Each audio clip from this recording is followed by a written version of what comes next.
Hi hello ನಮಸ್ತೆ welcome back to SK cooking channel. ನಾನಿವತ್ತು ನಿಮಗೆ ತೋರಿಸ್ತಾ ಇರೋದು ಗೋಧಿ ನುಚ್ಚಿನ ಹುಗ್ಗಿ ಹೇಗೆ ಮಾಡೋದಂತ.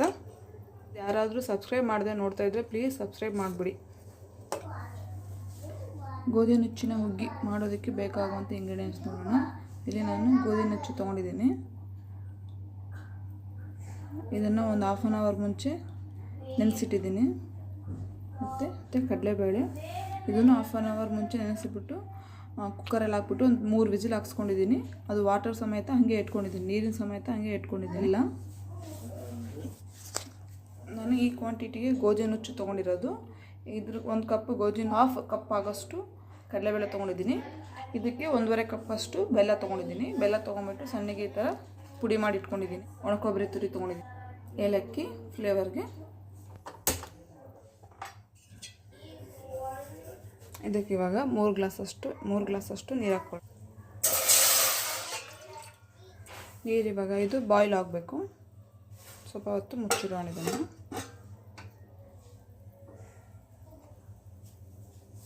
ಸಾರಿ, ವಿಡಿಯೋ ಆನ್ನಲ್ಲಿದೆ ಅಂದ್ಕೊಂಡ್ಬಿಟ್ಟು ನಾನು ಮರ್ತೋಗ್ಬಿಟ್ಟಿದ್ದೀನಿ.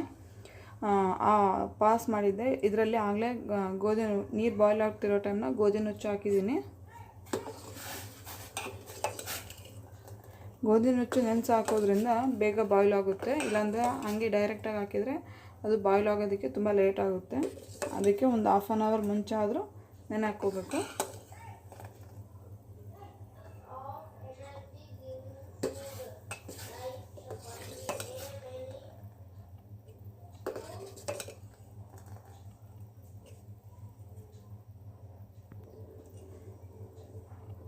ನೋಡಿ, ಗೋಧಿ ನುಚ್ಚು ಆಗಲೇ ಕುದ್ದಿದೆ. ಇದಕ್ಕೆ ಇವಾಗ ಬಾಯ್ಲ್ ಮಾಡಿ ಇಟ್ಕೊಂಡಿರೋಂಥ ಕಡಲೆಬೇಳೆ ಹಾಕ್ಕೊಳ್ಳೋಣ. ಕಡಲೆಬೇಳೆನ ನೀರು ಸಮೇತ ಹಂಗೆ ಹಾಕ್ಕೋಬೇಕು.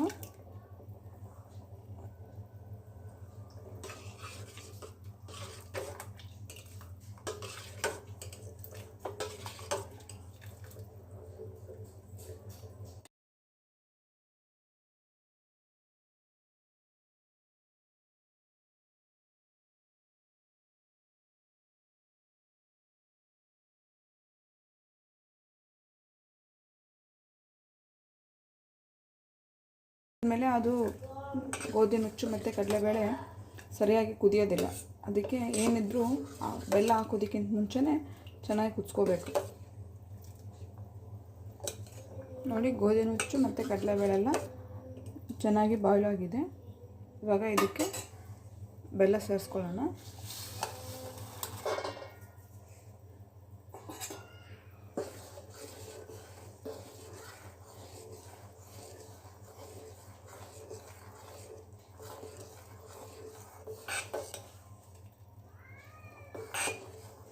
ಎಲ್ಲ ಹಾಕಿದ್ಮೇಲೆ ಇದು ಮಧ್ಯದಲ್ಲಿ ಈ ಥರ ಕೈ ಆಡಿಸ್ತಾನೆ ಇರಬೇಕು, ಇಲ್ಲಾಂದರೆ ತಳ ಅಂಟ್ಕೊಂಡ್ಬಿಡುತ್ತೆ.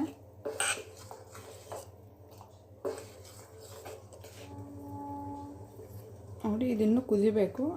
ಆಗಲೇ ಸ್ವಲ್ಪ ನೀರು ಕಡಿಮೆ ಅನಿಸ್ತಾ ಇದೆ ಇದಕ್ಕೆ. ಅದಕ್ಕಾಗಿ ನಾನು ಕಡಲೆಬೇಳೆ ಬಾಯ್ಲ್ ಮಾಡಿ ಇಟ್ಕೊಂಡಿದ್ದೆಲ್ಲ, ಅದರಲ್ಲಿ ನೀರು ಜಾಸ್ತಿ ಇದೆ ಅಂತ ಸ್ವಲ್ಪ ತೆಗೆದಿಟ್ಕೊಂಡಿದ್ದೆ. ಅದೇ ನೀರನ್ನ ಇವಾಗ ಇದಕ್ಕೆ ಹಾಕ್ಕೊತಾ ಇದ್ದೀನಿ. ನಿಮಗೆ ಏನಾದರೂ ಆ ಥರ ನೀರು ಕಡಿಮೆ ಅನಿಸಿದರೆ ಒಂದು ಸ್ವಲ್ಪ ನೀರು ಬಿಸಿ ಮಾಡಿಬಿಟ್ಟು ಬೇಕಾದ್ರೆ ಹಾಕ್ಕೋಬೋದು.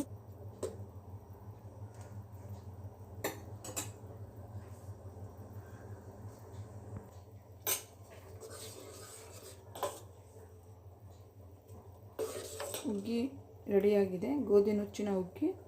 ಇದಕ್ಕೆ ಈಗ ಒಂದು 2 ಸ್ಪೂನಷ್ಟು ತುಪ್ಪ ಹಾಕ್ಕೊಳ್ಳೋಣ. 2ರಿಂದ 3 ಸ್ಪೂನ್ ಆಗೋಷ್ಟು ತುಪ್ಪ ಹಾಕ್ಕೊಳ್ಳೋಣ. ಡ್ರೈ ಫ್ರೂಟ್ಸ್ ಇತ್ತಂದರೆ ಅದನ್ನು ತುಪ್ಪದಲ್ಲಿ ಕರೆದುಬಿಟ್ಟು ಹಾಕ್ಕೋಬೋದು. ನನ್ನ ಹತ್ರ ಇಲ್ಲ, ಅದಕ್ಕೆ ಬರೀ ತುಪ್ಪ ಅಷ್ಟು ಹಾಕ್ಕೊತಿದ್ದೀನಿ.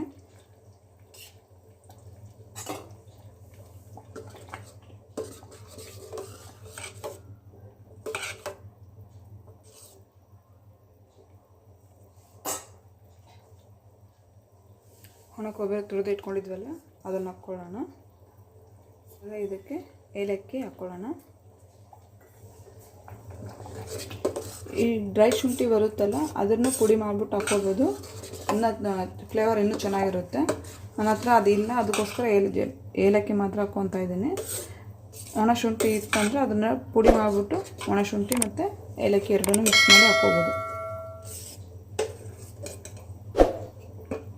ಇದೇನಾದರೂ ಅಕಸ್ಮಾತ್ ಊಟ ಮಾಡೋದ್ರೊಳಗೆ ಗಟ್ಟಿ ಆಯ್ತಂತೆ ಇದಕ್ಕೆ ಹಾಲು ಮಿಕ್ಸ್ ಮಾಡಿಬಿಟ್ಟು ತಿನ್ಬೋದು, ಚೆನ್ನಾಗಿರುತ್ತೆ. ನೀವು ಮನೇಲಿ ಟ್ರೈ ಮಾಡಿ ಹೇಗೆ ಬಂದಿದೆ ಅಂತ ನನಗೆ ಕಮೆಂಟ್ ಮಾಡಿ ಹೇಳಿ. ಹಾಗೆ ಲೈಕ್ ಮಾಡಿ. ಯಾರಾದರೂ ನೋಡಿದ್ರೆ ಸಬ್ಸ್ಕ್ರೈಬ್ ಮಾಡದೆ ನೋಡ್ತಾ ಇದ್ದರೆ ಪ್ಲೀಸ್ ಸಬ್ಸ್ಕ್ರೈಬ್ ಮಾಡಿಕೊಡಿ.